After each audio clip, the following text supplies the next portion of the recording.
Welcome to Shalom World Podcast. Well, hi and welcome back to the Real Men series. My name's Jonathan Doyle, and as always, it's great to have the privilege of your company and your time for this next discussion. Over the last decade, I've had the pleasure of speaking to hundreds of thousands of people around the world on some of the topics that we're going to be discussing today. Manhood, masculinity, relationships. How do we become the men that God is really calling us to become? I'm joined in the studio today by my good friend, Robert Falzon. Robert is a businessman, a husband, a father. He has had an enormous impact in the world of men's ministry, serving tens of thousands of men over many years through the Men Alive movement. Robert, welcome back to another episode. G'day, Jonathan. It's good to be here. Good to be here with you as well. So we go into this topic, into the breach, and we have a great guest today, Peter Gabauer. We'll introduce him shortly, but let's just talk a little bit about this topic. Today we're going to be talking about this concept of into the breach. We're going to explore some of the challenges around men and how crucial it is for men to step up into the challenges that they face. Why? Because their brothers in the faith, their family members, their wives, their children need them to become the kind of men that God's calling them to become. We've talked in other episodes about this concept of passivity, of when men sit back on the metaphorical couch of life and don't actually step into the situations that we need them to be in. So we're going to discuss, that from the youngest age, men have a desire to do something great with their lives. They idolize superheroes. But we see in our culture at the moment many men not engaging with the big challenges that we need them to engage with. So we see in Ezekiel chapter 22, the wall of the temple has been breached and broken. The people of Israel and the priests have no longer a temple, no longer a city, nothing that belongs to them. And the prophet stands up and he says, "Who will stand in the breach? Who will stand in the breach?" What he's saying is, who will stand in the broken wall and become the wall to stop everything being taken, stolen, taken, destroyed, pillaged? There are marriages, there are women, there are churches, there's whole countries that have been decimated by one thing or another, and we need men to stand up and stand in the breach. You and I have talked in a previous episode about just how dislocating this moment in history can be for men in general.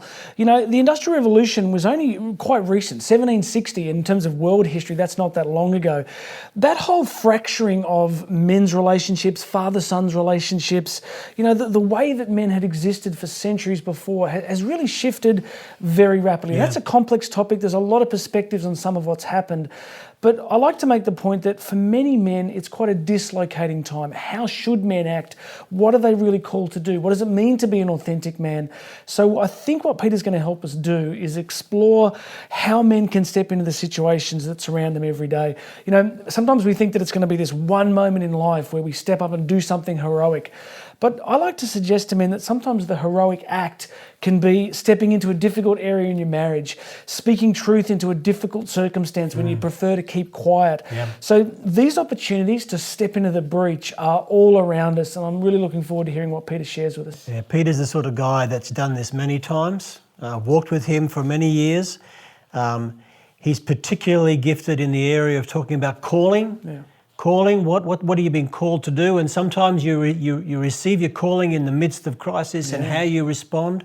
That doesn't just come by accident. No, it doesn't. That's a lifetime of character development and virtue development that leads to competency and capacity. Absolutely. And Peter's guy has got competency and capacity for sure. Well, I'm looking forward to hearing from him. And as you say that, that concept of calling, so many biblical narratives, so many stories from the Old Testament right through into the New Testament, with the calling of John the Baptist, the calling of the first apostles, the calling of Jesus into the wilderness and then into public ministry.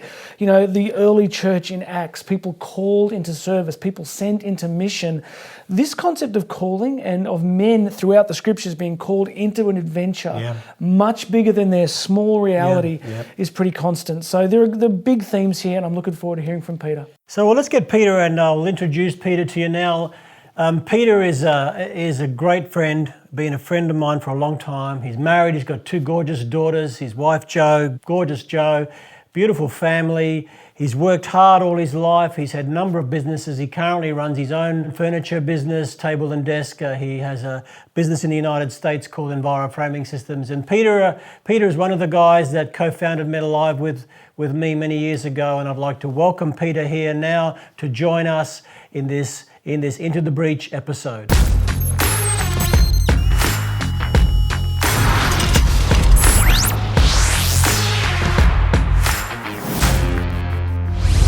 Peter, so good to have you here with us. Really, thank you so much for making time to be with Jonathan and myself and share in the Real Men series. Thank you, Robert. It's great to be here with you and Jonathan. My friend, one of the great things we've enjoyed in every episode is meeting really interesting people like yourself, having your wisdom imparted to us. But before we do that, what we love to hear is a little bit of the backstory, a little bit about who you are, what brings you this far in life. Share with the people a little bit about your own story, your journey of faith, your journey of family. Who is Peter Gabauer? Take us to the backstory. Sure. I was born in Sydney, Australia, the biggest city in our country. And when I was 6, my parents moved to regional Queensland, so far north Queensland. My father was an engineer in a sugar mill. So I did all my schooling in North Queensland.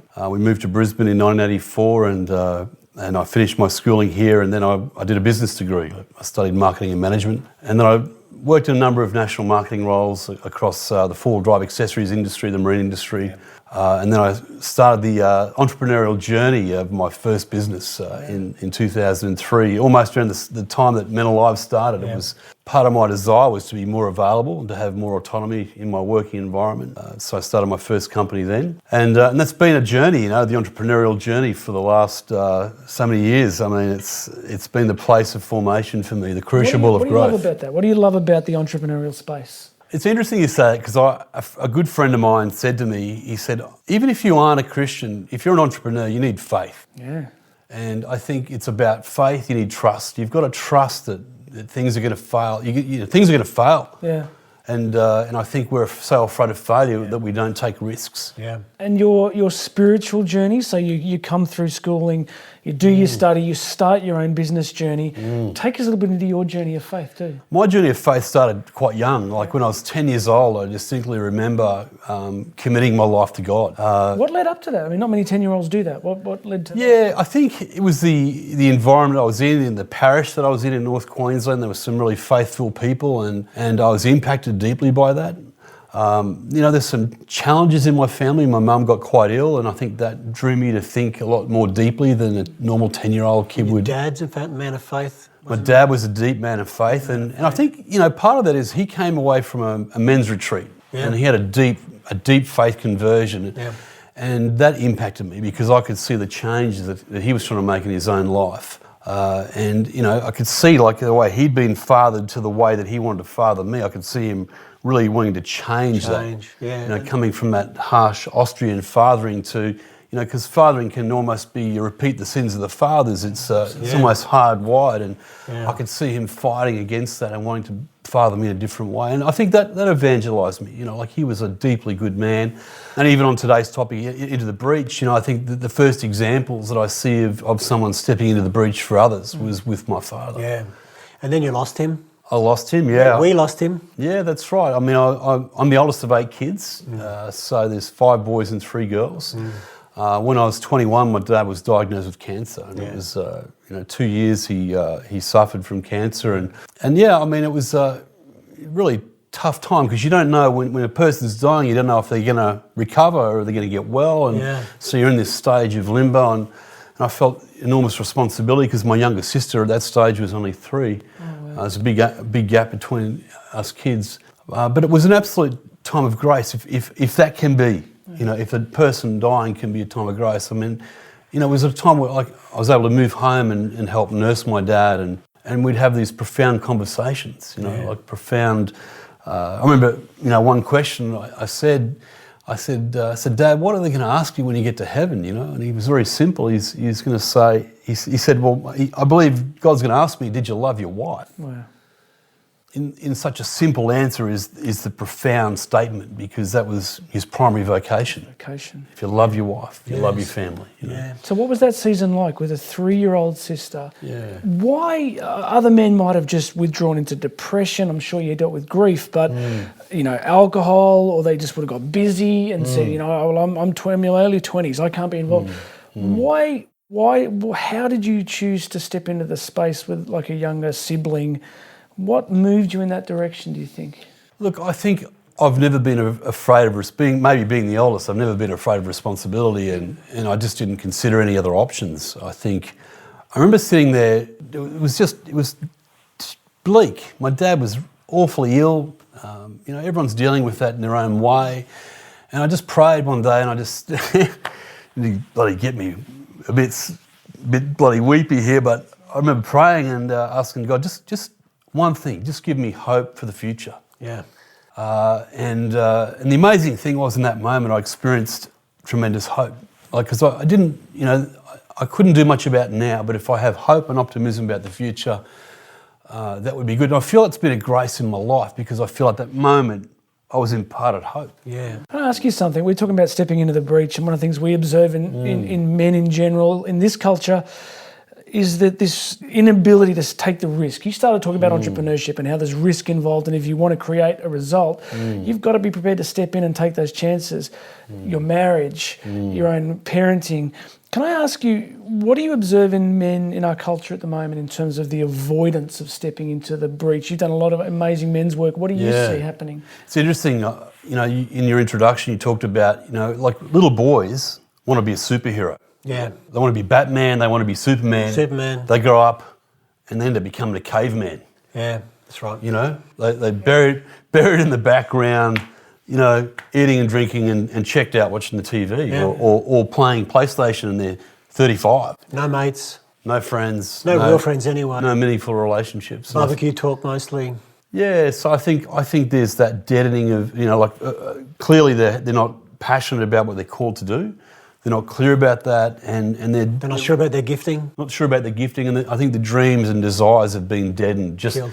Not by one necessarily big event, but lots of little events, and then they stop fighting for what it is that they're really called to. When I think about stepping in the breach and in relationships, and you talked about taking risks, Jonathan, I think I made a decision that I would rather have someone very strongly tell me to get out of their face than me take the risk of not acting when I feel led to act. Well, that's good. Because I think too often we've heard of guys, committing suicide or whatever, and it was like, oh man, I was going to reach out, and there's too much of that. Yeah. Gonna, shoulda, coulda. And I think, you know what, I'm not going to die wondering.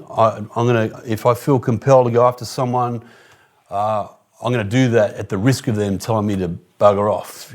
So that's really powerful. That's powerful. Yeah. So examples of that for me, I think. It's simple, isn't it? I think the Holy Spirit leads us to the people that we're meant to reach. Yep. I feel compelled about that. I had a really great mate, Dan, and Dan had what was called failed back syndrome. And, terrible, terrible suffering, but an incredibly stoic human being. Like when you are looking down the barrel of a life with a condition that you can't change, and they've run out of options. And I just felt called to get alongside him, a beautiful guy, a gentle man, but a real fighter, And, I used to read his daughter's A Good Night Story, and he'd say, good night, but don't give up without a fight, And one morning I woke up, it was a Sunday morning, and he's on my mind. I've got to ring him. I've got to get in touch with him. So I sent him a text message and I said, let's go for a bike ride today. Because, bike riding was good for him, and it was good, it built strength in his body. A road bike or mountain bike? Road bike, yeah. I've got anything on two wheels I love, right? But this was a bicycle. And so we organised to go on this bike ride, and I got no response. And I'm just thinking there, I thought, no, that's not good enough. So I'm going to text his wife. So I texted his wife. And this is taking the risk, right? Yeah. Pushing in, I thought, well, I'm not going to die wondering. So I push in, and his wife says, you know what, he's struggling. He could really do with that. So tell him I'm coming around, I'm going to pick him up, 11 o'clock. So there was a particular ride around the city which was about raising awareness for cycling, and we did this ride, and we had fun, and we had a lovely lunch afterwards. It was a great social encounter. And a week later, he died.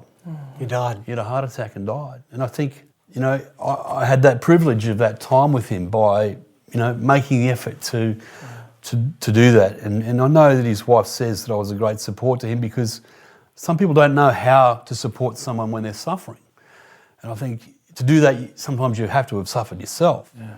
And so... And be sensitive enough to feel that and know what to do, and not to worry about yourself, but to go out on the edge for Dan. Not to try and problem solve. They don't need you to solve their problem because they've already thought about it. Let me ask you this. For the people watching us, where do you think men at the moment, men of faith, men watching this series, what sorts of areas do you think they should be thinking about where they need to step into the breach? From your men's ministry work, life experience, what are some of the breaches that men need to be stepping into? Look, I think in your primary relationships, your marriage, if you're not stepping into the breach and fighting for your marriage, well, that's, anything you don't work on. Like we joked earlier, I was saying, you must be working out, Jonathan, and you said it doesn't happen by accident. And, a great relationship, a great marriage, it doesn't happen by accident. It's got to be intentional. Yeah. And with your kids, like I was talking to a great colleague of mine. He's a great entrepreneur, runs a great business, and he's got daughters the same age as ours. But I said to him, you know what? Your daughters and my daughters, we're lucky. They actually want to hang out with us. Yeah. And it's like we've made that intentional decision that we're not going to sacrifice these years with our kids for something that's going to perish. And so, I love it. My daughters, they want to hang out. They want to sit on the couch and watch a TV show, or they want to go for a walk, or they want to go for a mountain bike ride. And I'm so deeply grateful for that, because your daughters love you. That's the richest in my life. I've seen them look at you, and they love you. They love you, man. And people have given you, and you've taken these two names on for yourself. They've given you two nicknames. Yeah. Well, let me. You tell them. You tell us what, because you've taken them on and you own them now, right? I do. This is part of who you are. These two nicknames. What are they? I think part of we talk about stepping into the breach and stepping into your strength is knowing where your strength is. Yeah. Like a lot of guys don't. Like, what am I good at? That's the early part of a man's life. Gifting. What's my gifting? What am I good at? Like with my gifting, I'm an encourager. It's just people say, I come away from spending time with you, I feel encouraged. I think, right, doesn't everybody do that? I find out, well, no. So that's my gift. And, a good mate of mine calls me Barnabas, right? Barnabas. So gift Barnabas, of encouragement. The gift of encouragement. And I thought, is that much of a gift? And, and then someone said to me, well, to encourage is to impart courage. Yeah. You can't impart courage unless you have courage. I guess you don't have courage until you take risks, right? And there's lots to be afraid of, eh? There's a lot to be afraid of. And the other Barnabas, and there's Barnabas, another, and the other one. The There's other one another is I've been called the Sherpa. And the Sherpa's job is to get alongside people in the rough area, right? To provide guidance, provide a steadying hand, not to be up the front, but be there to support and encourage. And it's been in my nature to do that. That's why you don't think of it as being a gift. It's in my nature, and I'm glad it's in my nature. There's worse natures to have, right? So I want to ask you, for the people watching us, give us one or two or three things that men can do to think about the breaches in their own life, and how this seems to come a little naturally for you, characterologically, the response you've made in faith to what God's done in your life. For those men watching that are stuck, they're inspired by hearing what you say, what can they do to begin to move forward and step into the places in their life that they're avoiding? I think you've got to take the risk, and you've got to think about what's worth fighting for in your life. And as a man, what's your legacy going to be? And I think men, we see our legacy too much in the material sense. We don't see the legacy. Like I'm a legacy man. I'm the legacy of another man. I'm a legacy of that man's decisions in 1975, where he went to a men's retreat and said, I'm going to be different. I'm that man's legacy. The fruit of my life is based on some of those men's decisions. And I think if I was to encourage men is to own the struggle. Don't be afraid of hardship. Life's going to be hard, eh? Life's hard. M. Scott Peck says life's difficult. Once you get to that stage, it's okay. And I think for men, not men, but people in general, we're afraid of hardship. But hardship forms you. Yeah. Like I think about my character. I am who I am because of the things that happened to me that I didn't choose. A lot of things happened, things that have formed me in my life, I didn't choose, right? But you embrace. But I embrace. Yeah. If you don't turn into the waves and in your life, the struggles, they'll roll your boat. Yeah, good point. They'll sink your boat eventually. That's good. But you've got to turn into embrace it, and by God's grace be transformed by it. Can I just repeat what you just said there? Yeah. In the storms of your life, if you don't turn the boat, your life, into the waves, into the storm, you will be taken out. You will roll over, you will go down. Into the breach means turning into the trouble, the difficulty. Peter, what a joy you've been to have here, and you have given us so much good stuff to chew on and given our audience good things to chew on. You are a Barnabas. Thank you. That's your nature. It is your gifting. You've responded to your calling. You haven't run away from it. And you've encouraged many, many people. There's a whole group of young men now, which you call Redwoods, standing in the strength of who you are into the breach. You've gone there. And you are a Sherpa. You've walked with me, many other men. We've lent into your strength. We've lent into your gifting. We've lent into the calling on your life. You are God's man. You are an amazing man. Thank you for joining us. Oh, it's been great, Robert. Thank you. Into the breach. How good was Peter? It was such a joy to have him with us. Absolutely, one of the absolute best we've had. And we're going to talk about a few of the key points. Yeah. Look, for me, there's so much in what he said. You know, some of the things that struck me was this idea of, firstly, this concept of prompting. A couple of times he referenced somebody being on his mind. I think so many times as men, we're busy. We have so much happening that we can easily discount those promptings and assume that, oh, that's just, I'll get to that later. And as he shared so beautifully, sometimes there might not be a later. You know, that story he shared about the friend with Dan, and then how he died a week later. But just that prompting and linked to that, and there's some real gold here in what Peter said, is I love when he said that he pursues people basically until they literally get in his face and say, stop. That's gold, because I think many times, depending on what culture you're in, when you reach out to a man and try and actually, see if he has a need, you notice something, we can be so concerned we might offend them, we might be pushed away, they might get annoyed with us. I felt personally from Peter like a kind of permission that we can actually go, you know what, I am concerned about you. I do think that you need some support. I'm going to keep coming in an appropriate way until you literally tell me to stop. I think if more of us as men did that, that could be extremely powerful. Let me just add a little bit of weight to that as well, because you've said it so well, but I think the point is so important that we need to over-communicate it. Yep. I really believe that God works this way. Yeah. God works this way. God works in people's lives through other people. Yeah. And God works by speaking. God works by doing. So he's going to speak into your life, and all of us have had some kind of prompting. We've all had a voice that says, go and do this. Go and help that person. Reach out. Do something. Don't just sit there and watch TV all day. Do something. And in that voice, there is an opportunity. 100%. And you're right. How about we could make a mistake, couldn't we?